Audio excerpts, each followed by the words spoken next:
어제 미국 시장이 2% 정도, 나스닥이 특히 2% 정도 상승을 해서 지난 9월 초에 기록했던 고점으로서 다시 복귀를 했습니다. 이제 과제는 과연 이렇게 상승한 그 주식시장이 최고점을 갱신하면서 다시 상승 추세를 유지해 갈 것인지, 아니면 박스권 상단을 단지 그냥 한번 확인하는 데 그칠지 여부입니다. 자, 그래서 오늘은 시장 상황에 대해서 알아보는 시간을 갖도록 하겠습니다. 이진우 GFM 투자연구소 소장 나오셨습니다. 안녕하십니까? 네, 안녕하세요. 자, 먼저 이 질문서부터 한번 좀 드리도록 하겠습니다. 원래의 이제 그 월가에서 예상하기로 네.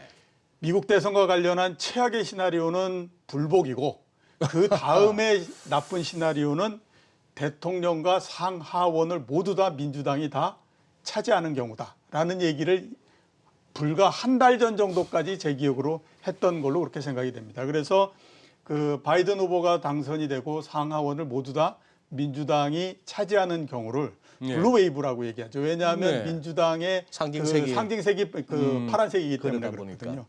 지금 현재로서 봤을 때는 그 시나리오가 상당히 현실성 쪽으로서 지금 현실 가능성 쪽으로 계속 다가가고 있다라는 생각이 드는데요.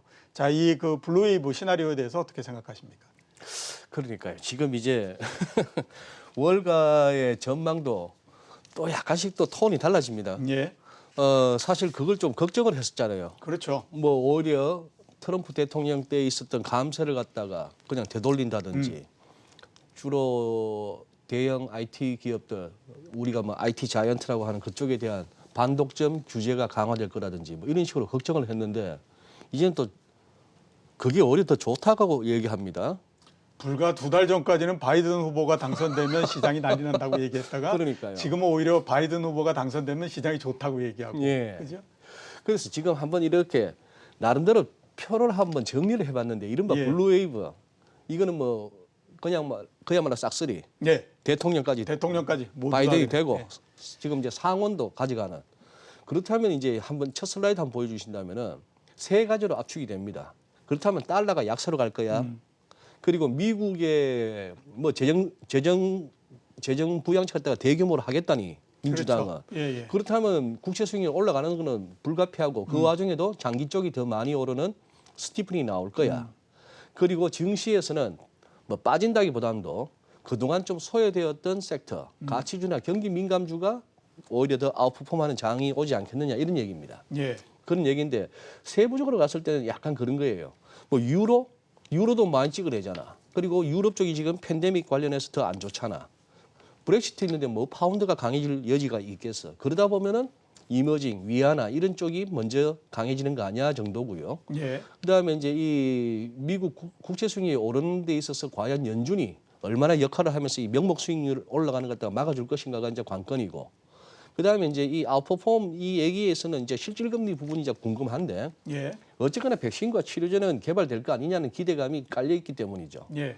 근데 저는 기본적으로 자, 이게 지금 이제 파란색이 상원을 갖다가 상원에서 이길 가능성입니다. 예. 최근 들어서 부쩍 올랐죠. 특히 1차 토론 전후해서. 근데 지금 최근 며칠 또 이렇게 살짝 꺾이는 분위기입니다. 이제 몇 주 안 남았는데 4년 전과 같은 극적 반전이 이번에도 나타날 것인가 궁금하고요. 예. 저는 아직까지는 이 미국의 이른바 주류 언론의 여론조사에 대해서 저는 개인적으로 조금 의구심을 갖습니다. 예. 미국에서 주류 언론들이 1차 토론 끝에 이렇게 보도를 하면은 우리나라 종편들도 이렇게 그대로 갖다 보도할 수밖에 없는 게 우리나라 언론의 현실입니다. 그렇죠. 자, 이게 수입할 가능성, 상하원 정부 장악할 가능성 뭐 70%에 육박했다가 지금 한 64%까지 왔는데, 그러나 트럼프 대통령 트윗을 들여다보면은 TV 대선 토론 끝나고 나서 바로 올린 거는 시스펜의 여론조사예요. 뭐 우리나라 국회 방송 비슷한 그런 성격인데, 여기서는 트럼프가 우세했다가 69%, 바이든 19%입니다. 차이가 나도 너무 납니다. 예. 거기다가 저는 여기서 놀라는데요. 32만 5,530명을 대상으로 한 여론조사라는 겁니다. 예. 이거 놀랍지 않습니까? 주로 CNN, 무슨 뭐 ABC하고 월스트리트저널 공동 이런 거는 뭐 1,000명 안팎이에요. 그렇죠. 예. CNN은 급하게 했는지 몰라도 어떨 때는 뭐 650명 상대로, 이거하고 30만이 넘는 상대하고는 그래서 한번 끝까지 봐줘야겠다. 그리고 트럼프 대통령이 왜 하루에 40번 50번씩 그렇게 트윗을 하는가 이해도 됩니다. 이런 어떤 플로리다 경찰서장 협회 이런 협회에서 뭐 특정 후보를 지지하는 것은 처음이라는데 역사상 이런 것들이 국내 기사에서 포털 기사에서 잘 확인이 안 됩니다. 뭐 그런 상황. 그러다 보니까 트럼프 대통령이 밤낮으로 본인도 하기도 하고 옆에 보좌관도 있으면서 이런 것도 보도하겠죠. 예, 그렇죠. 우리가 2016년에 당해봤듯이 한번 끝까지 까봐야 되겠다는 생각은 갖고 있습니다. 그리고 팬데믹 여전히 현재 진행형이죠. 확진자나 사망자나. 거기다가 여기서는 지금 중국 그래프는 없습니다만 인도 빨간색 보세요. 인도가 가세했고 중국도 이번에 국경절 연휴 동안에 인구 절반 가까이가 막 이동을 했다는데 지금 결국 또 터졌습니다. 칭다오에서. 예. 확진자 나오고 칭다오 시민 전체 뭐 전수조사 나가겠다 이런 정도니까 이걸 봐야 되는데 이런 거 아무 걱정 없죠. 왜 걱정 없습니까? 오로지 돈입니다. 연준 대차대표 넣은 거 보세요. 금융위기 때만 해도 대단했다 했는데 이번에는 대단했습니다. 이걸로 어쨌거나는 가고 있습니다만 블루웨이브와 관련해서는 월가가 왔다 갔다 하면서 전망이 바뀌듯이 선거 결과 저는 한 3주 후에 진짜 까보고 싶습니다. 예. 아마 3주 후에 당장 결과는 안 나겠죠. 우편 투표가 많으니까. 예. 네. 그렇다면은 정말 페이크 뉴스라는 그것이 트럼프 대통령의 그냥 고집이 아닐 수가 있습니다. 이번에도 만약에 이 여론조사와 반대되는 결과가 나온다면은 그리고 우리 국내 언론도 미국 주류 언론만 갖다 뺏기는 거 조금 앞으로는 고려해봐야 될 것 같습니다. 예.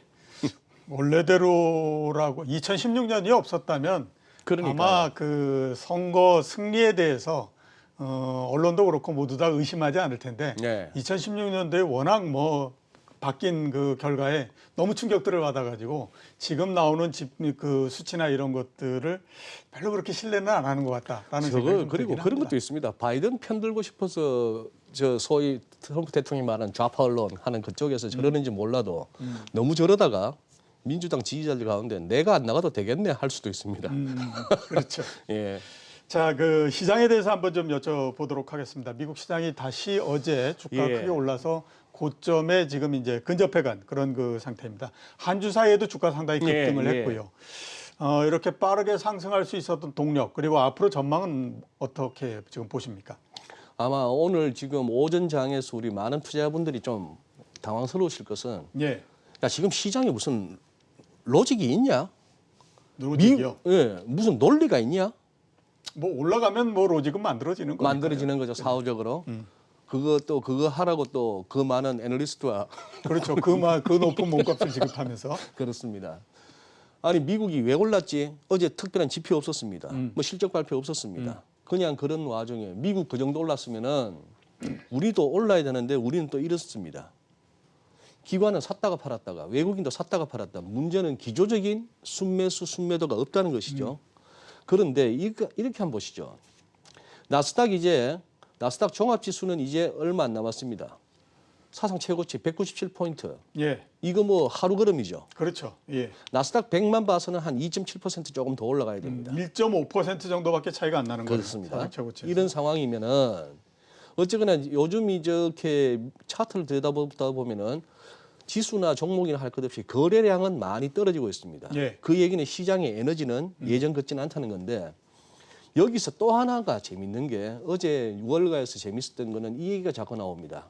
요 구간 지금 나스닥 100 지수가 제가 차트를 잘 못 구해가지고 겹치기 좋게 나스닥 종합하고 그다음에 요 파란색의 나스닥 100 빅스입니다. 예, 요 구간 그때 우리 말이 많아졌습니까? 나스닥 고래.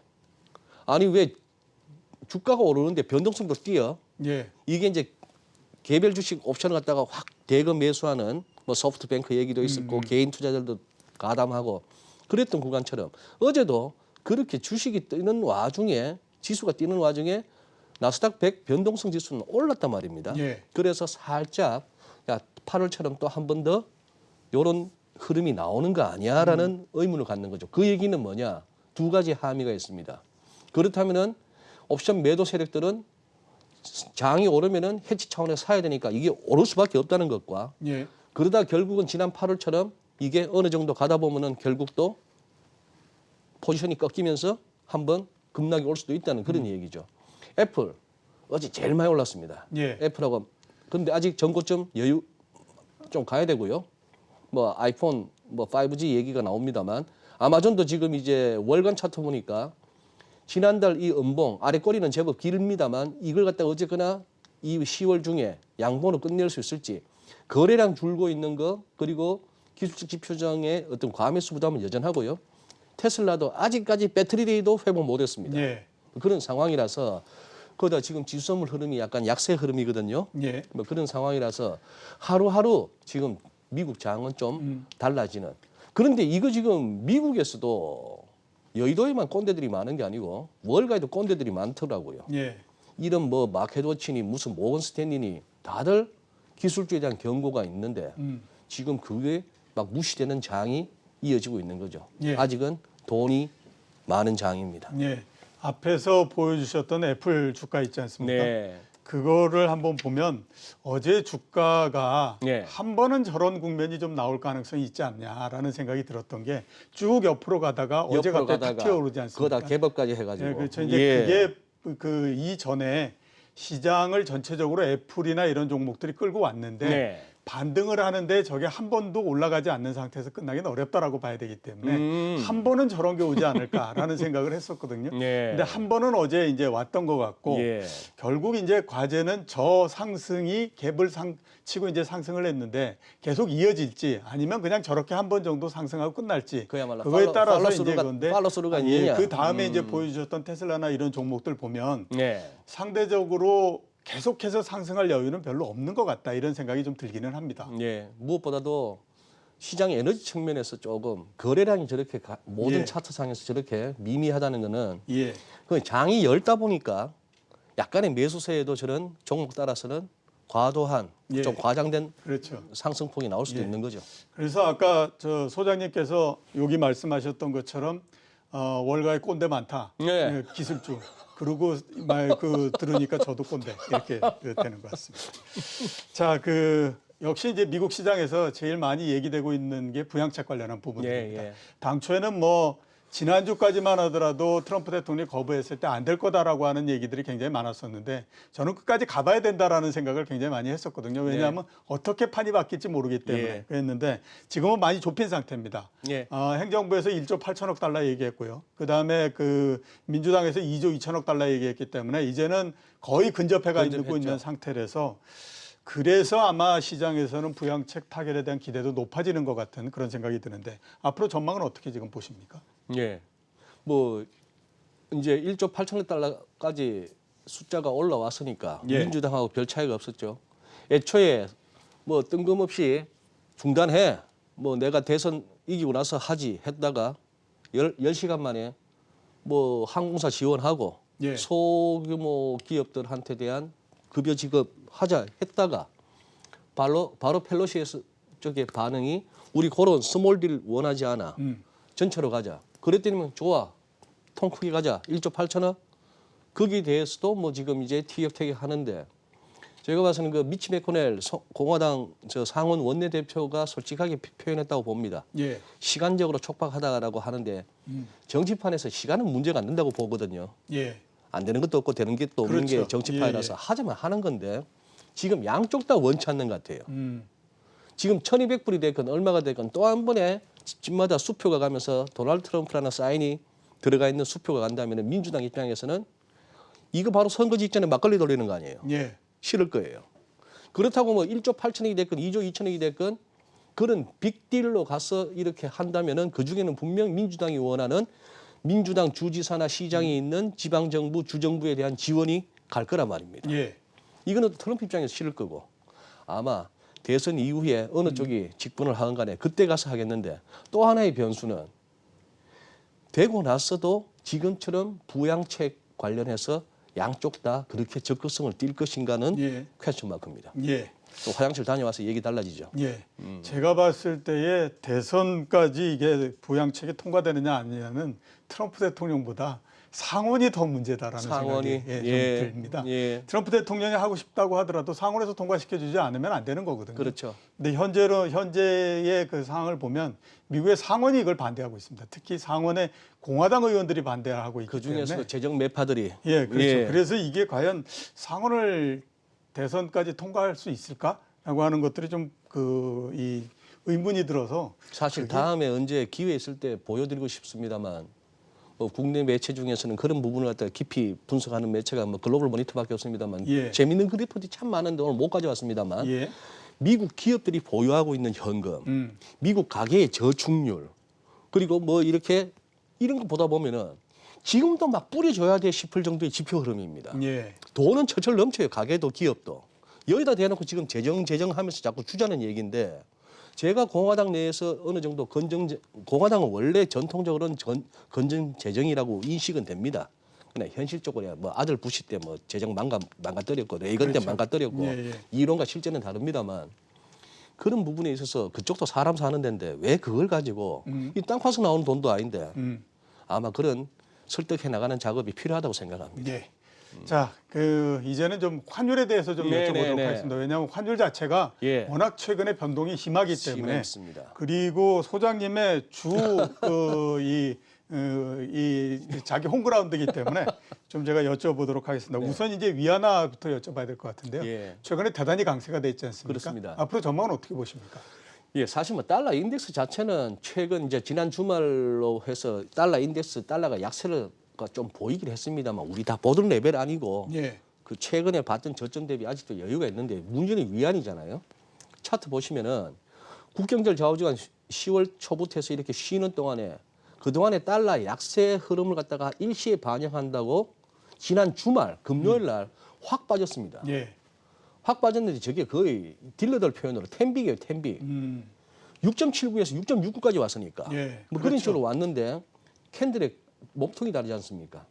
그랬는데 결국 그걸 보고 토요일 날 인민은행이 내린 조치가 중국의 은행들이 선불한 거래할 때 증거금을 갖다가 그동안에 20% 부과해놨던 거. 이게 언젠가 하면 잘 보시면 2018년 기사입니다. 이걸 갖고 중국 당국이 어느 정도의 의중을 표시하는데요. 저때 포치하면서 7위안 넘을까 봐 위안화 너무 약세 간다고 걱정할 때는 야 그렇게 위안 약세 배팅하는 선수들한테 비용을 좀 물리겠다는 차원에서 돈 묻어놔 이런 예. 겁니다. 이걸 갖다 이번에 없앴다는 얘기는 시장이 받아들이기에는 너무 급하게는 가지 말라는 거죠. 그래서 우리가 마침내 1,150원 왔다가 기어이 보기는 봤고 1,150원 밑에까지도 갔습니다. 예. 그런데 우리 달러 환율 정도에서 이 정도 같으면 밑으로 앞으로 많아봐야 20원입니다. 예. 제가 보기에. 그리고 절묘하게도 딜러들이 아직도 이거 보고 있습니다. 피보나치를 보고 있네요. 예. 즉 이때 주말에 NDFC가 43원 60전이었기 때문에 인민은행에 그 조치가 없었더라면은 43원대에서 시작했으면은 이 차트가 깨지는 거예요. 그렇죠. 예. 그런데 인민은행 그런 조치가 나오고 여기에 위안부터 움직이고 하니까 어제 저점이 46점 여기서 아직까지 이 61.8%라고 하는 걸 갖다가 시장은 의식하고 있다는 생각입니다. 그래서 아까 제목을 환율 하락 외국인 매수 들어오나 제가 늘 말씀드리잖아요. 환율 하락한다고 외국인 매수가 들어오는 게 아니고 외국인이 사줘야 환율이 하락하는 겁니다. 그렇죠. 예, 예. 예, 그런 거기 때문에 요거 뭐 조금 이렇게 너무 아래쪽으로 너무 많이 보지는 마십시오. 너무 많이 보지는 마시고 그러나 또 재밌는 얘기 한마디 드리겠습니다. 그렇다고 바닥을 확인한 것 같지는 않습니다. 예. 희한하게도 바닥이나 꼭지 때는 평소 연락 없으시던 분 한두 분한테 전화를 받는데 예. 어제는 전화가 없었습니다. 예. 아직까지 원달러 환율의 바닥을 확인한 것 같지는 않다. 이렇게 그러나 이제 말씀. 너무 많이는 보지 예, 마시고. 너무 많이는 보지 마라. 네.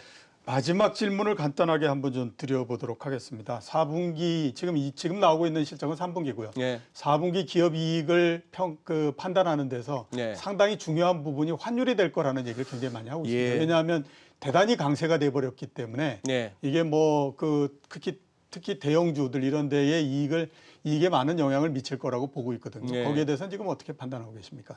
그렇습니다. 뭐 불과 3월 달 그때 팬데믹으로 정신 없었을 때 1,296원, 1,300원 하던 그 환율이 여기까지 왔으니까 많이 예. 밀린 셈이죠. 그렇죠. 그게 아마 수출 업체들 같은 경우는 어느 정도 이 환이 조금 이렇게 실적에 부정적인 영향을 예. 미칠 수밖에 그렇죠. 없다고 봅니다. 2분기에 비해서 80원이 벌써 절상이 된 절상이 거니까요. 된 거니까요. 예, 그런 상황이라서 그 부분이 이제 뭐 조금 그러니까 아직까지도 우리가 수출하는 나라이다 보니까 환율 하락 원화 강세가 우리 일반 국민들이나 기러기 아빠들이야 워낙 세지는 게 좋죠. 돈 쓰는 재미가 있고 보내는 돈도 그렇죠. 비용도 적어지고. 예. 그런데 이제 국가 전체적으로 봤을 때 그것도 또 옛날 얘기입니다. 뭐 수출 비중이 클 때 그러나 우리도 이제 내수 비중을 키워가야 되니까 뭐 환율 오른 게 좋아, 높은 게 좋아 이것도 옛날 얘기긴 합니다만 어쨌거나 그래도 수출 기업 비중이 큰 만큼 3분기에서 수출 업체들은 환으로는 약간 불리해지는 그거는 불가피합니다. 예, 알겠습니다. 자, 오늘 나와주셔서 대단히 감사합니다. 고맙습니다. 예, 지금까지 이진우 GFM 투자연구소 소장이었습니다.